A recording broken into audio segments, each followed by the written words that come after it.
Hello everyone, সবাইকে সোনামণি learning সেন্টারে স্বাগত। আজকের ভিডিওতে আমি নিয়ে এসেছি সপ্তম শ্রেণীর ভূগোলের একটি নমুনা প্রশ্নপত্র অর্থাৎ সাজেশন। এখানে যে প্রশ্নগুলো রাখা হয়েছে প্রত্যেকটা প্রশ্ন ভেরি ইম্পর্টেন্ট। তোমাদের পরীক্ষাতে যেমন প্রশ্ন থাকে ঠিক একই ধরনের প্রশ্ন এখানে রাখা হয়েছে, তাই তোমরা ভিডিওটা প্রথম থেকে শেষ পর্যন্ত দেখতে থাকো। দেখো, শুরু করার আগে প্রথমে আমরা একটু সিলেবাসটা দেখি নেই। সিলেবাসে কি কি থাকবে দেখো। সিলেবাস প্রথম অধ্যায় থাকবে পৃথিবীর গতি, দ্বিতীয় অধ্যায় থাকবে ভূপৃষ্ঠের কোন স্থানের অবস্থান নির্ণয়, তৃতীয় অধ্যায় থাকবে বায়ুর চাপ এবং নবম অধ্যায় থাকবে এশিয়া মহাদেশ। এখান থেকে তোমাদের প্রশ্ন হবে, এবারের পরীক্ষা হবে 30 নম্বরের, সময় থাকবে 1 ঘন্টা। তাহলে চলো শুরু করা যাক আজকের পর্বটি। দেখো, একের দাগে বলেছে সঠিক উত্তরটি নির্বাচন করে লেখো। 5টি প্রশ্নের উত্তর দিতে বলেছে, 1 নম্বর করে থাকবে। 1 সূর্য থেকে পৃথিবীর দূরত্ব সবচেয়ে বেশি হয় 3 জানুয়ারি নাকি 21শে মার্চ নাকি 4 জুলাই নাকি 21শে জুন। তো সঠিক উত্তরটি হবে 4 জুলাই। এটা মনে রাখবে, সূর্য থেকে পৃথিবীর দূরত্ব সবচেয়ে কম হয় 3 জানুয়ারি, সবচেয়ে বেশি হয় 4 জুলাই। পরের প্রশ্নে 1-2, 21শে জুন তারিখটিকে বলা হয় মহাবিষুব নাকি জলবিষুব নাকি কর্কট সংক্রান্তি। তো সঠিক উত্তরটি হবে কর্কট সংক্রান্তি। তার সাথে এটাও মনে রাখবে, মহাবিষুব হয়ে থাকে 21শে মার্চ, জলবিষুব হয় 23শে সেপ্টেম্বর।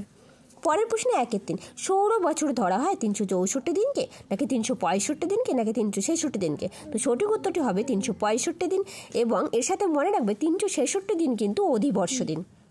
আর অধিবর্ষ কাকে বলে? যে সমস্ত বছরগুলিকে 4 এবং 400 দিয়ে ভাগ করা যায়। পরের প্রশ্নে 1-4, ভূগোলকের উপর অঙ্কিত অক্ষরেখার সংখ্যা 179টি নাকি 178টি নাকি 180টি নাকি 47টি। তো সঠিক উত্তরটি হবে 179টি। পরের প্রশ্ন 1-5, এশিয়া ও ইউরোপের মাঝে যে নদী, গঙ্গা নাকি ইয়াংশিকিয়াং নাকি ইউরাল নাকি রাইন। তো সঠিক উত্তরটি হবে ইউরাল নদী। এশিয়া ইউরোপের মাঝে রয়েছে ইউরাল নদী। 1-6, উচ্চতা বাড়লে বায়ুর চাপ বাড়ে নাকি কমে নাকি একই থাকে নাকি প্রথমে কমে পরে বাড়ে। তো সঠিক উত্তরটি হবে কমে। উচ্চতা বাড়ার সঙ্গে সঙ্গে বায়ুর চাপ কমে যায়। ঠিক আছে, এটা মনে রাখবে। নেক্সট প্রশ্ন 1-7, 22শে ডিসেম্বর তারিখটিকে কর্কট সংক্রান্তি, মকর সংক্রান্তি নাকি জলবিষুব বলে। তো সঠিক উত্তরটি হবে মকর সংক্রান্তি।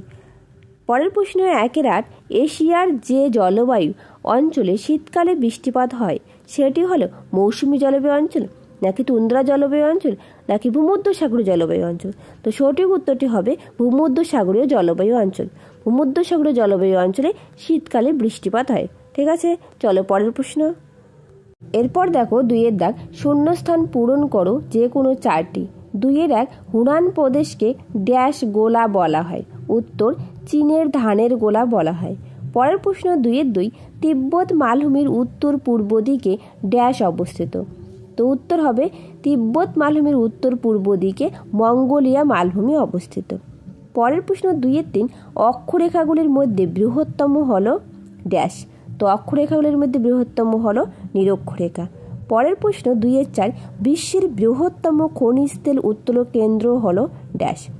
তো বিশ্বের বৃহত্তম খনিজ তেল উত্তোলক কেন্দ্র হলো সৌদি আরবের ঘাওয়ার। ঠিক আছে, খুব ইম্পর্টেন্ট, প্রত্যেকটা প্রশ্ন খাতায় নোট ডাউন করে রাখবে।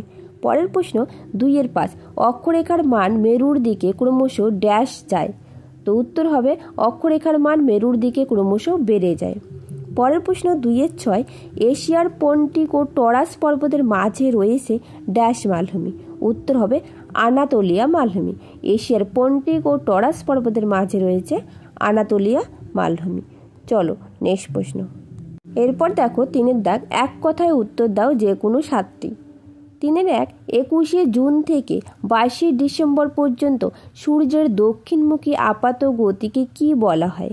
উত্তর, দক্ষিণায়ন বলে। পরের প্রশ্ন 3-2, জিপিএস এর পুরো কথা কি? উত্তর, জিপিএস কথাটির অর্থ হলো গ্লোবাল পজিশনিং সিস্টেম। পরের প্রশ্ন 3-3, টাইগ্রিস ও ইউফ্রেটিস নদীর মিলিত প্রবাহের নাম কি? উত্তর, 7 আরব। টাইগ্রিস ও ইউফ্রেটিস নদীর মিলিত প্রবাহের নাম 7 আরব। ঠিক আছে, চলো নেক্সট প্রশ্ন।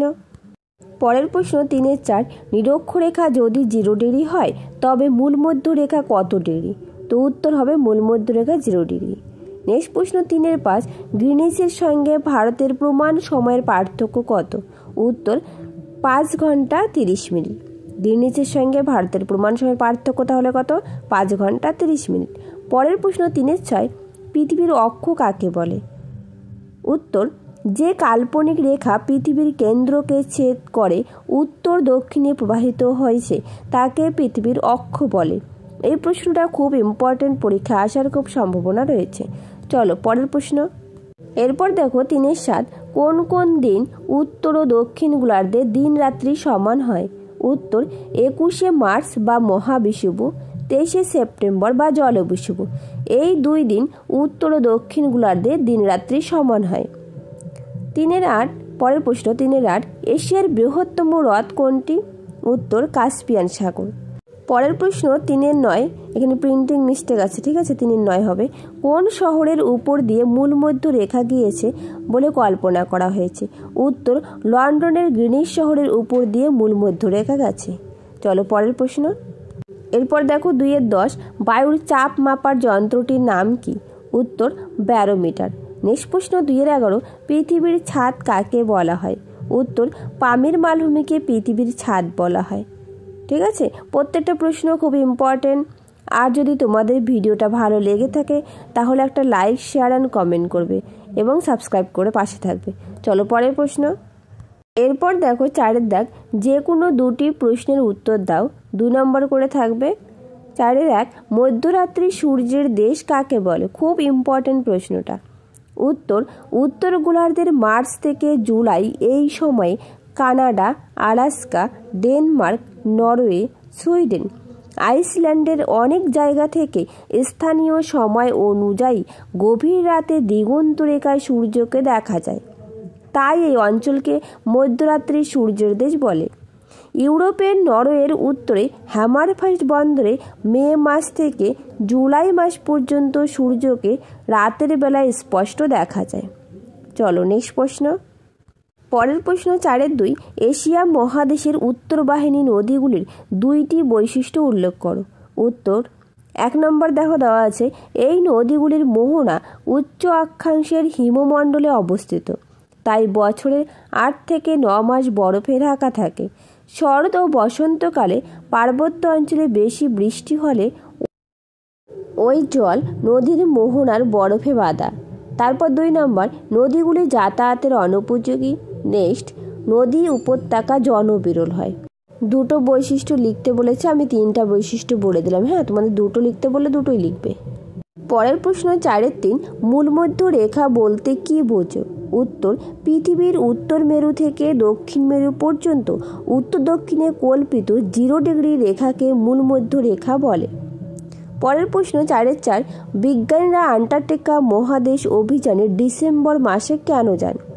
উত্তর, আন্টার্কটিকা মহাদেশ দক্ষিণ গোলার্ধে অবস্থিত। ডিসেম্বর মাসের দক্ষিণ গোলার্ধে গ্রীষ্মকাল বিরাজ করে, তাই ডিসেম্বর মাসে আন্টার্কটিকাতে তুলনামূলকভাবে অন্য সময়ের চেয়ে তাপমাত্রা একটু বেশি থাকে, তাই বিজ্ঞানীরা আন্টার্কটিকা মহাদেশ অভিযানে ডিসেম্বরে যান। ঠিক আছে, এই প্রশ্নটা কিন্তু 5 নম্বরের জন্য আসতে পারে বা 3 নম্বরের জন্য আসতে পারে। এখানে 2 নম্বরের জন্য আমি অল্প একটু লিখে দিয়েছি। ঠিক আছে, চলো পরের প্রশ্ন। পরের প্রশ্ন 4-5, সূর্যের দৈনিক আপাতগতি কাকে বলে? উত্তর, পৃথিবী পশ্চিম দিক থেকে পূর্ব দিকে আবর্তন করে বলে আপাত দৃষ্টিতে সূর্যকে প্রতিদিন পূর্ব আকাশ থেকে পশ্চিম আকাশে চলাচল করছে বলে মনে হয়। এটাকে সূর্যের দৈনিক আপাতগতি বলা হয়। এই পিকচারটা একটু দেবে। হ্যাঁ, এই পিকচারটা দিলে নাম্বারটা একটু ভালো আসবে। চলো এরপর দেখো 5-এর দাগ, যে কোনো 2টি প্রশ্নের উত্তর দাও, 3 নম্বর করে থাকবে। 6, 5-এর দাগ, বিজ্ঞানীরা ডিসেম্বর মাসে আন্টার্কটিকা অভিযানে যায় কেন? এটা 2 নম্বরে দেওয়া ছিল, আবার 3 নম্বরে দিয়ে রেখেছে। ঠিক আছে, এটা আর এখন বলছি না। চলো পরের প্রশ্ন। এরপর দেখো 5-2, দ্রাঘিমা রেখা কাকে বলে? অক্ষরেখা কাকে বলে? কলকাতার অক্ষাংশ কত? 1-1 করে 3 থাকবে। উত্তর, মূলমধ্য রেখার সমান্তরালে পৃথিবীর উত্তর মেরু থেকে দক্ষিণ মেরু পর্যন্ত বিস্তৃত কাল্পনিক রেখাগুলিকে দ্রাঘিমা রেখা বলে। এরপর দেখো অক্ষরেখা। উত্তর, নিরক্ষরেখা বা বিষুব রেখার সমান্তরালে অবস্থিত পূর্ব পশ্চিমে বিস্তৃত বৃত্তাকার কাল্পনিক রেখা অক্ষরেখা নামে পরিচিত। অক্ষরেখাগুলিকে সমাক্ষরেখা বলা হয়। এর সঙ্গে একটু মনে রাখবে, দ্রাঘিমা রেখাগুলিকে দেশান্তর রেখা বলা হয়। ঠিক আছে, তারপর কি বলছে পরের প্রশ্নটা, কলকাতার অক্ষাংশ কত? কলকাতার অক্ষাংশ 22°34' উত্তর। মনে রাখবে, ঠিক আছে? কি বললাম? 22°34' উত্তর কলকাতার অক্ষাংশ। খুব ইম্পর্টেন্ট প্রত্যেকটা প্রশ্ন। নেক্সট প্রশ্ন 5-3, নিরক্ষীয় অঞ্চলে নিম্নচাপ বলয় তৈরি হয় কেন? উত্তর, নিরক্ষীয় নিম্নচাপ বলয় 0 থেকে 10° উত্তর ও দক্ষিণ অক্ষাংশে অবস্থিত। এখানে নিম্নচাপ বলয় সৃষ্টির কারণগুলি হলো: 1 নম্বর, নিরক্ষীয় অঞ্চলে সূর্য সারা বছর প্রায় লম্বভাবে পড়ায় বায়ু উষ্ণ হালকা হয়ে ঊর্ধ্বগামী হয়। পরের পয়েন্ট, এখানে স্থলভাগের তুলনায় জলভাগ অনেক বেশি থাকায় বায়ুতে জলীয় বাষ্পের পরিমাণ বেশি থাকে, ফলে জলীয় বাষ্পপূর্ণ বায়ুর চাপ কম হয়। নেক্সট পয়েন্ট, নিরক্ষরেখার কাছাকাছি অঞ্চলে পৃথিবীর আবর্তন সবচেয়ে বেশি হয়, বলে বায়ু 2 ক্রান্তীয় অঞ্চলের দিকে ছিটকে যায়। এভাবে নিরক্ষীয় অঞ্চলে নিরক্ষীয় নিম্নচাপ বলয় তৈরি হয়েছে। ঠিক আছে, এই প্রশ্নটাও খুব ইম্পর্টেন্ট, পরীক্ষায় আসার খুব সম্ভাবনা রয়েছে। এখানকার প্রত্যেকটা প্রশ্নই খুব ইম্পর্টেন্ট। চলো পরের প্রশ্ন 6-এর দাগ, যে কোনো একটি প্রশ্নের উত্তর দাও। 6-1, বায়ুচাপের তারতম্যের কারণগুলি আলোচনা করো। Very very important. উত্তর, পৃথিবীর বিভিন্ন অংশে স্থান ও সময়ের পরিবর্তনে বায়ুচাপের পরিবর্তন হয়। বায়ুচাপের তারতম্যের কারণগুলি নিচে আলোচনা করা হলো। 1 নম্বর পয়েন্ট করে করে দেওয়া আছে। পৃথিবীর আবর্তন গতি। আবর্তন গতির জন্য পৃথিবী পৃষ্ঠে কেন্দ্রমুখী ও কেন্দ্র বহির্মুখী শক্তির সৃষ্টি হয়। এর ফলে বায়ু তার নির্দিষ্ট প্রবাহ পথ থেকে ছিটকে সরে যেতে চায়। সেই কারণে উক্ত অঞ্চলে নিম্নচাপের সৃষ্টি হয়। তোমরা পয়েন্ট করে করে লিখবে, আমি যেভাবে পয়েন্ট করে করে দিয়েছি। ঠিক আছে, চলো পরের পয়েন্ট। এরপর দেখো 2 নম্বর পয়েন্ট, মাধ্যাকর্ষণ শক্তি। পৃথিবীর যে স্থান কেন্দ্রের যত কাছে থাকে সেখানে মাধ্যাকর্ষণ শক্তির প্রভাব তত বেশি হয়। তাই মেরু অঞ্চলে বায়ুর চাপ বেশি হয় এবং নিরক্ষীয় অঞ্চলে কম হয়। নেক্সট পয়েন্ট, জলীয় বাষ্প। বায়ুতে জলীয় বাষ্পের পরিমাণ বেশি হলে বায়ুর চাপ কম হয়। উদাহরণ, নিম্নচাপের বায়ু। চলো নেক্সট পয়েন্ট। 4 নম্বর পয়েন্ট, উচ্চতা। বায়ুমণ্ডলের নিচু স্তরে ভরের প্রায় 99% ভূপৃষ্ঠের সঙ্গে লেগে থাকে। তাই বায়ুর ঘনত্ব স্বাভাবিক নিয়মে বেশি হয়। বায়ুর ঘনত্ব বেশি হলে বায়ুর চাপ বেশি হয়, অর্থাৎ উচ্চচাপ হয়। কিন্তু প্রতি 1000 মিটার উচ্চতা বাড়লে বায়ুর চাপ 12.60 মিলিবার হারে কমে যায়, কারণ উচ্চতা বৃদ্ধিতে বায়ুর ঘনত্ব কমতে থাকে। ঠিক আছে, এইভাবে পয়েন্ট করে করে লিখবে। নেক্সট পয়েন্ট, স্থলভাগ ও জলভাগের বিস্তৃতি। দেখো, স্থলভাগের উপর দিয়ে প্রবাহিত বায়ু শুকনো থাকে, তাই এই বায়ুর চাপ বেশি হয়। কিন্তু জলভাগের উপর দিয়ে প্রবাহিত হলে এই বায়ু জলীয় বাষ্প সংগ্রহ করে, তাই জলীয় বাষ্পপূর্ণ বায়ু হালকা হয়। ঠিক আছে, এই প্রশ্নটা খুব ইম্পর্টেন্ট। তোমরা প্রত্যেকেই খুব সুন্দর করে পয়েন্ট করে করে প্রেজেন্টেশন করবে পরীক্ষা হলে। ঠিক আছে, চলো নেক্সট প্রশ্ন। এরপর দেখো 6-3, অক্ষরেখা দ্রাঘিমা রেখার বৈশিষ্ট্য তুলনা করে লেখো, অর্থাৎ পার্থক্য লিখতে বলেছে। ঠিক আছে, খুব ইম্পর্টেন্ট এই প্রশ্নটা। অক্ষরেখা দ্রাঘিমা রেখার মধ্যে পার্থক্য। বিষয়, অক্ষরেখা দ্রাঘিমা রেখা। 1 নম্বর পয়েন্ট, পরিচয়। অক্ষরেখার অন্য নাম সমাক্ষরেখা। এখান থেকে প্রচুর শর্ট কোশ্চেনও হয়ে যাবে। ঠিক আছে, দ্রাঘিমা রেখা, দ্রাঘিমা রেখার অন্য নাম দেশান্তর রেখা। নেক্সট পয়েন্ট 2 নম্বর, অবস্থান। নিরক্ষরেখার উভয় দিকে উত্তর থেকে দক্ষিণে প্রসারিত কাল্পনিক রেখা। মূল মধ্যরেখার পূর্ব ও পশ্চিমে অবস্থিত কাল্পনিক রেখা। 3 নম্বর পয়েন্ট, পরিধি। অক্ষরেখার পরিধিগুলি বিভিন্ন, আর দ্রাঘিমা রেখাগুলির পরিধি সমান হয়। পরের পয়েন্ট 4 নম্বর, বিস্তার। অক্ষরেখাগুলি পূর্ব পশ্চিমে বিস্তৃত, আর দ্রাঘিমা রেখাগুলির উত্তর দক্ষিণে বিস্তৃত। পরের পয়েন্ট 5 নম্বর, দৈর্ঘ্য। অক্ষরেখাগুলির দৈর্ঘ্য সমান নয়, কিন্তু দ্রাঘিমা রেখাগুলির দৈর্ঘ্য সমান হয়। পরে দেখো 6 নম্বর, মান। সর্বোচ্চ অক্ষরেখার মান 90°, আর সর্বোচ্চ দ্রাঘিমা রেখার মান 180°। 7 নম্বর পয়েন্ট দেখো, প্রভাব। মানুষের জীবনযাত্রা, স্বাভাবিক উদ্ভিদ ও জলবায়ুর পরিবর্তন অক্ষরেখা দ্বারা প্রভাবিত হয়।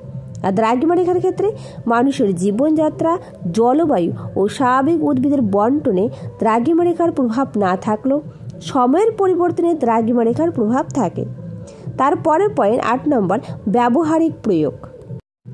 অক্ষরেখার পরিপ্রেক্ষিতে পৃথিবীকে কয়েকটি তাপ বলয়ে ভাগ করা হয়, আর দ্রাঘিমারেখার পরিবর্তনে সময়ের পরিবর্তন হয়। নেক্সট পয়েন্ট এবং লাস্ট পয়েন্ট, কেন্দ্র ভিত্তিক অবস্থান।